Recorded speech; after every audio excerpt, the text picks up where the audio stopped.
여러분 안녕하십니까? 벤자민의 공식 포착입니다. 만나서 반갑습니다. 오늘 에코프로 BM 살펴보도록 하겠습니다. 수출입 데이터가 이제 12월 달 것까지 해서 25년도 모든 데이터를 집계를 해서 제가 좀 정리한 자료를 바탕으로 앞으로 어떤 부분에 있어서 좀 시장에서 이슈화가 될 수 있을까, 여기에 대해서 좀 말씀을 드려볼 거예요. 우선은 시장에서는 양극재 기업들 아직까지도 그렇게 좋게 보고 있지는 않습니다. 우선은 애널리스트들이 실적에 대한 기대감이나 이런 부분들도 26년도에도 그렇게 유의미한 개선이 있지는 않을 것 같다라는 어떤 내용들이 나오고 있어요. 하지만은 이게 또 바뀔 수가 있습니다. 그리고 이들은 어디까지나 미래 매출을 추정을 하고 거기에 대한 이익을 추정을 해서 그 다음에 밸류에이션하고 그리고 목표가를 산정하잖아요. 그러다 보니까 확실하지 않은 걸 가지고 이야기를 잘 안 합니다. 그래서 기대감을 주는 부분이 주가에 반영이 돼서 실적보다 주가가 오버슈팅하는 거, 어떤 이슈가 될 수 있을 만한 게 나온다라고 하면은 노려볼 만도 하죠. 그 부분에 대해서 이야기를 드려볼 겁니다. 우선 에코프로 BM 수출하고 내수의 매출 비중이 어느 정도나 되느냐라고 보면은요, 기본적으로 수출의 매출 비중이 훨씬 더 높습니다. 그래서 보시면은 24년도 매출 2조 7천억 원 할 때 내수 국내 여기에 매출 같은 경우는 490억밖에 안 됐었어요. 25년도는 내수가 좀 더 늘어나기는 했지만 그래도 수출 비중이 훨씬 더 높다. 그렇기 때문에 수출 데이터를 저희가 좀 잘 관찰하는 거, 이게 굉장히 중요하죠. 그러면은 에코프로 BM이 주력으로 생산하고 매출에서 영향을 미치는 거, 바로 NCM 양극재 그리고 NCA 양극재입니다. NCM 같은 경우는 니켈, 코발트, 망간으로 이루어져 있는 양극재를 말하는 거고, NCA는 니켈, 코발트, 알루미늄으로 이루어진 이 양극재를 말하는 거죠. 그런데 양극재 기업들 그리고 셀 메이커들도 마찬가지지만은 25년도 굉장히 또 화제가 됐던, 그리고 이슈가 됐던 어떤 이 전방 산업의 매출, 어디에서 이슈가 있었냐면 바로 ESS죠. ESS인데 LFP 양극재가 여기에 많이 들어가게 되는데, 실질적으로 에코프로 BM은 LFP 양극재 지금 양산을 못 하고 있습니다. 그래서 삼성 SDI가 ESS 수주 따고 거기에 공급하는 이런 배터리 같은 경우는 LFP 양극재가 들어가는 이런 LFP 배터리가 아니라요, NCA 양극재가 들어갑니다. 그래서 이쪽 부분의 매출이 어느 정도 늘어나게 된 거, 그렇기 때문에 이 NCM 양극재, NCA 양극재 수출입 데이터나 이런 부분들을 저희가 좀 면밀히 파악할 필요가 있죠. 그래서 이와 관련해 가지고 관세청 수출입 통계를 이제 보면은요, 여기에서 앞으로 이 레깅 효과 때문에 이 매출이 좀 더 늘어나 보이게 되는, 그리고 약간의 어떤 언론에서 좀 부추기는 듯한 그런 기사들이 1분기 내에 나올 가능성을 저는 열어두고 있습니다. 자, 이 데이터 같은 경우는 우선은 첫 번째, 니켈, 코발트, 망간, 산화물의 리튬염, 이거 NCM 양극재입니다. 이 전기차량으로 들어가죠. 그러면은 이 데이터를 바탕으로 딱 두 가지만 보면 돼요. 우선은 첫 번째로 수출 단가. 수출했을 때 단가가 높아지면 높아질수록 매출은 늘어날 수가 있겠죠. 그리고 중량도 늘어나게 된다. 수출 중량. 그렇게 되면은 이것도 매출에 영향을 줄 수가 있습니다. 왜냐하면은 에코프로 BM은 제조업이잖아요. 그러니까 판가 P 곱하기 Q, 출하량, 이걸로 매출이 결정이 되는 거죠. 그러니 저희는 수출 단가하고 수출 중량, 이거 모니터링하는 거 너무나 중요합니다. 저는 매월 체크를 해나가고 그 추이를 계속 보고 있어요. 그리고 이와 관련해서 조금 이따가도 보여드리겠지만 리튬, 니켈, 망간, 알루미늄, 코발트, 이 원자재 가격의 변화, 이 부분이 상당히 이 매출에 영향을 많이 미칩니다. 과거의 사례로도 제가 잠시 말씀을 드릴 겁니다. 우선은 수출 단가를 보면은 이게 $1,000 단위거든요. 그래서 이 톤당 23,000불, 25년도 연초에 23,000불이었습니다. 그런데 뚜렷한 개선세가 보이지 않았습니다. 그리고 수출 중량 같은 경우도 엄청나게 많은 변화가 있었던 거는 이 8월 달에 좀 있었어요. 8월 달에 근데 왜 있었느냐? 관세부가 막기 전에 그 이전에 밀어내기 수출이 있었다라는 거죠. 그리고 난 다음에 10월 달 급격하게 줄어들게 되고요. 그리고 또 11월 달도 줄어들게 되고 12월 달에 약간의 소폭 반등이 있었습니다. 연초 대비해서입니다. 이런 양극재 수출 중량과 수출 단가 같은 경우는 전체 기업들에게 다 영향을 미친다라는 거. 그런데 한 가지 더 추가적인 부분에 있어서 밑에 보시면은요, 니켈, 코발트, 알루미늄, 산화물의 리튬이염, 이게 NCA 양극재입니다. NCA 양극재 같은 경우는 약간 다른 모습을 보이고 있어요. 수출 중량 자체가 연초 대비해 가지고요 40.4%나 올라갔습니다. 제가 아까도 뭐라고 말씀드렸죠? 이게 양극재가 전기차로도 들어가고 그 다음에 ESS 향으로도 들어가고 앞으로는 이제 로봇도 여러분들께서 관심을 가져봐야 됩니다. 그런데 이 NCA 양극재 같은 경우는 제가 아까도 말씀드렸다시피 데이터 센터 향으로도 나갈 수 있다라는 거잖아요. 그리고 이 NCA 같은 경우는 추가적으로 파워툴, 전동 공구에도 들어갑니다. 출력이 좀 좋아야 되거든요. 그리고 NCA 양극재가 NCM과 조금의 차이가 있다라고 하면 그게 무엇이냐? 바로 수명이 좀 더 깁니다. 데이터 센터에 들어가는 이 ESS 향으로 이 배터리 같은 경우는 수명이 되게 중요합니다. 그래서 사이클 주기가 굉장히 길어야 됩니다. 그렇기 때문에 NCA 양극재가 들어가게 되는 것이고 이와 관련해 가지고 수출 중량은 늘어나고 있다. 그리고 NCA 양극재 어디서 또 많이 생산하죠? 에코프로 BM과 삼성 SDI 합작법인 에코프로 EM이 있습니다. 삼성 SDI도 자체적으로 이 양극재 기업을 비상장 기업인 STM이라는 회사를 가지고는 있는데 에코프로 BM과의 관계성도 아직 계속 이어지고 있다. 이 부분 기억해 주시면서 수출 단가 같은 경우는 그렇게 높아지진 않았다. 하지만 앞으로 높아질 수 있다라는 것을 저희가 파악하면 그리고 구조를 알게 되면은 이것 또한 투자 포인트가 될 거 아니겠어요? 그래서 1분기에는 좀 달라진 수출 단가의 데이터들이 나오고 이와 관련해서 기사들이 좀 많이 나올 것 같습니다. 전구체 같은 경우는 뭐 그렇게 크게 제가 보고 있지는 않은데 지금 상황에서는 이거 NCM 전구체입니다. 전구체 수출 중량이 자꾸 줄어들어요. 그리고 이 수출 중량 줄어든다라는 것은 무엇이냐면 중국에서 수입을 그렇게 많이 안 하고 있다라는 거죠.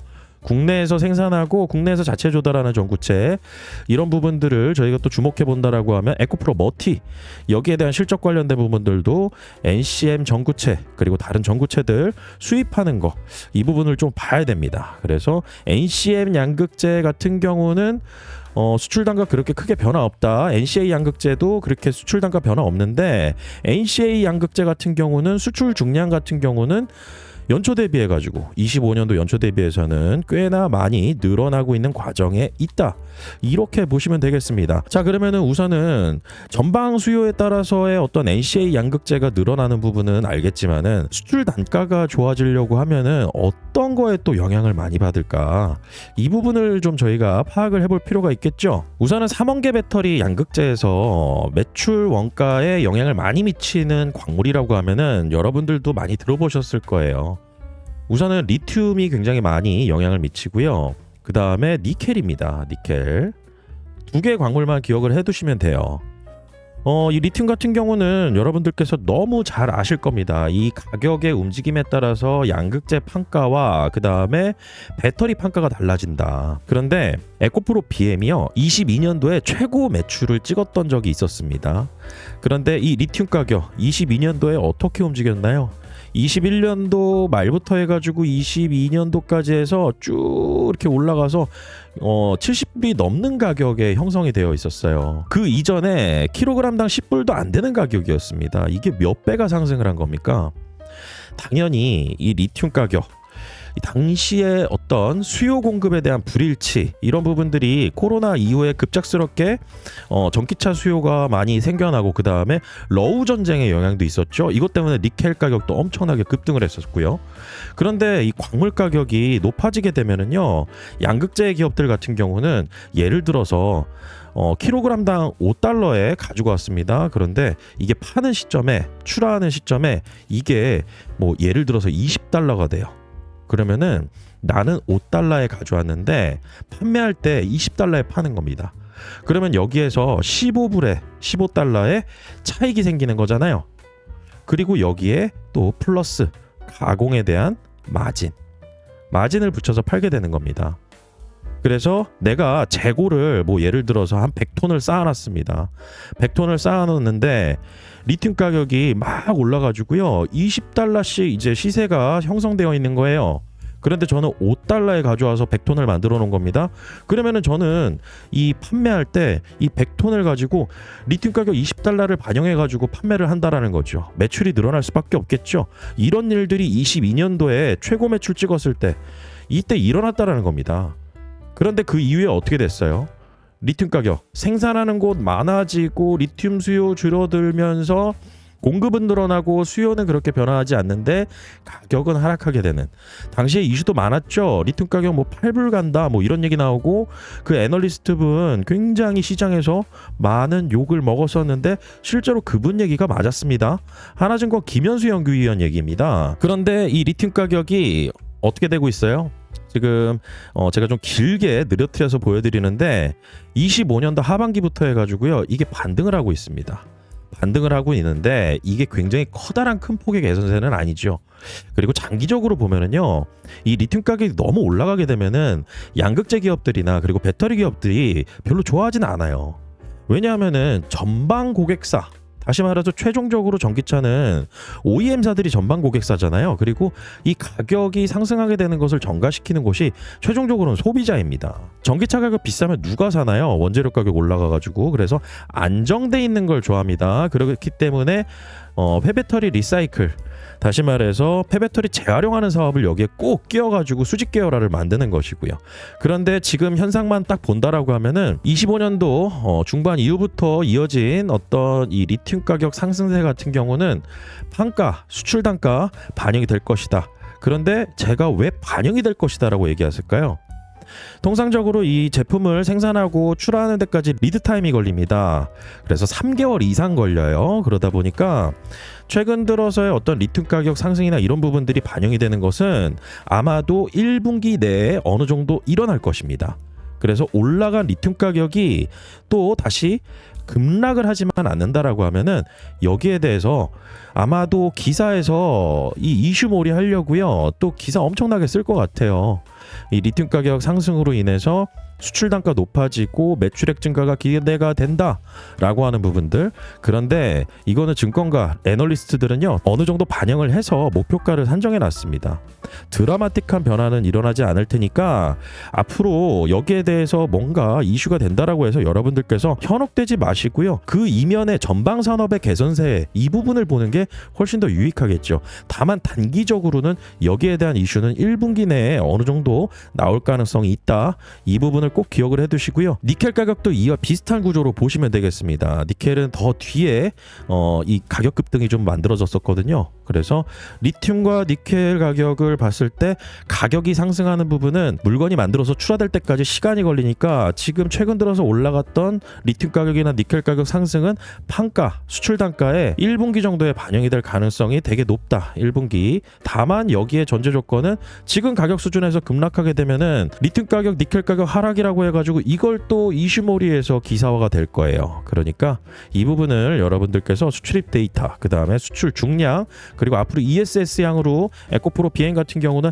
NCA 수출 중량을 좀 보면은요, 여기에서 이제 앞으로 양극재 판매 비중에서 ESS 양으로 늘어나는 수출 물량, 이런 부분들을 좀 봐야 된다. 그리고 실질적으로 가장 중요한 거는요, LNF가 이 부분에 있어서 가장 좀 빠르게 행동을 옮겼는데 LFP 양산 있죠? 이거 중요합니다. LFP. ESS로는 LFP 이외에 NCA 양극재만으로는 모든 시장의 수요를 충족시킬 수가 없어요. LFP 양극재보다 NCA 양극재가 비싸거든요. 그래서 이와 관련해 가지고는 여러분들께서 앞으로 1분기 내에 어느 정도 이슈거리가 될 수 있을 가능성은 좀 열어두자. 그런데 이 부분은 어느 정도 이 증권가에서는 다 알고 있는 내용이다. 그렇기 때문에 단기적으로 어떤 수급이나 쏠림이 만약에 일어난다면 이거는 그 이후에 더 커다란 매출 증가에 대한 모멘텀이 있지 않는 이상은 단기적인 차익 실현, 이 부분에 대한 재료가 될 것이다. 이렇게 말씀을 드릴 수 있을 것 같습니다. 자, 그리고 추가적인 어떤 정보 업데이트와 그 다음에 저 벤자민과 함께 투자를 원하시는 분들은요, 유튜브 영상 말고 네이버에 벤자민의 공식 포착이라고 검색을 해보시면 네이버 프리미엄 컨텐츠를 제가 운영을 하고 있어요. 그리고 영상 설명란 보시면 링크도 걸어놨고요. 그 다음에 텔레그램 활용하시고 싶으신 분들은 고정 댓글 활용해 보시면 저 벤자민이 올려드리는 이 영상 이외에 주요 투자 정보들 함께 공유하실 수 있으니까요. 앞으로 저 벤자민과 함께 정보 공유 잘하시고요, 좋은 투자 수익 기회 잘 만들어 가시길 바라겠습니다. 오늘 영상 마치겠습니다. 구독과 좋아요는 큰 힘이 됩니다. 벤자민이었습니다.